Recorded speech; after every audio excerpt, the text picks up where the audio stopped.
Emergency drills are one of those things that everyone says they're doing the right way. But when a surveyor shows up and asks for your documentation, or worse, when an actual emergency hits, a lot of those plans fall apart. Why is that? Well, because most disaster drills are either too safe, too scripted, or too unclear to actually prepare your team. So today, we're gonna talk about what real readiness looks like, what surveyors are actually looking for, and how to level up your drills without derailing your daily operation.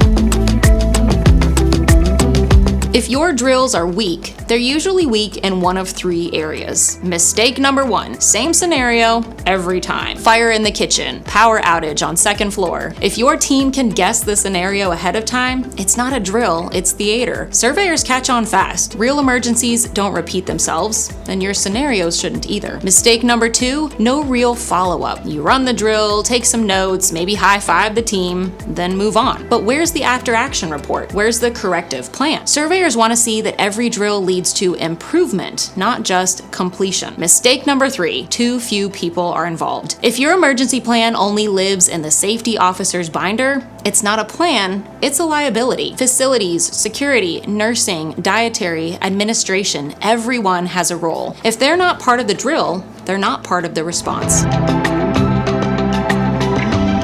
Remember, surveyors aren't just checking a box. They want proof that your emergency operations plan, or EOP, is more than paper. Here's what they'll ask for: 2 drills per year. One of them has to be community-based or include an outside agency. A current hazard vulnerability analysis, HVA, used to select relevant scenarios. A formal after-action report, AAR, with clearly documented improvements. Participation logs, with names, roles, and how people were involved. Evidence that your drills reflect the actual risks your facility faces. That last one's key. If you're in a flood zone but haven't run a flood drill in 5 years, that's a red flag.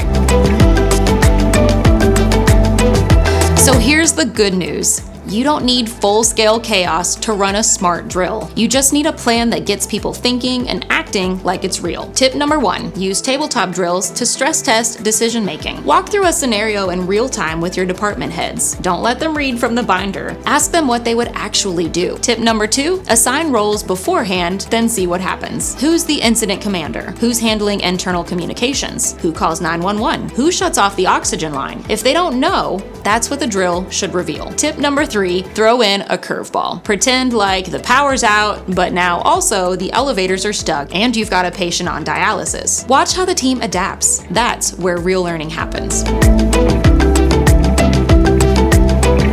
Let's talk about the lockdown drill, active shooter or internal threat. It's not comfortable, but it's necessary. Many facilities avoid it because of the optics or operational disruption. But surveyors are starting to expect at least a discussion-based drill in this area. You don't need to simulate a gunman in the hallway. You just need to ask, does the staff know how to secure a unit? Do they know the lockdown procedure by department? Can you initiate an overhead alert and verify response within minutes? This is about protecting your team and your patients. And preparedness shows leadership.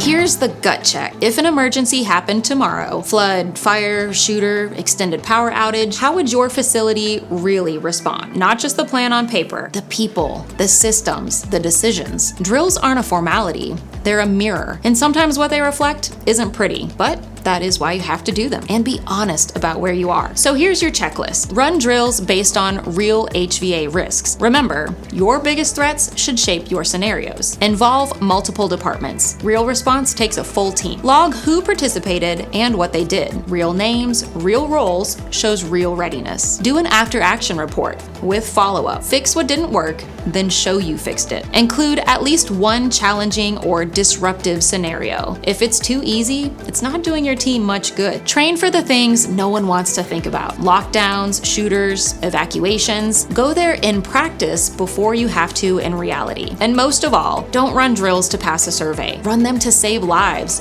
build confidence, and reveal the gaps while there's still time to fix them. Because if the drill isn't hard, you can be pretty sure it's not helping.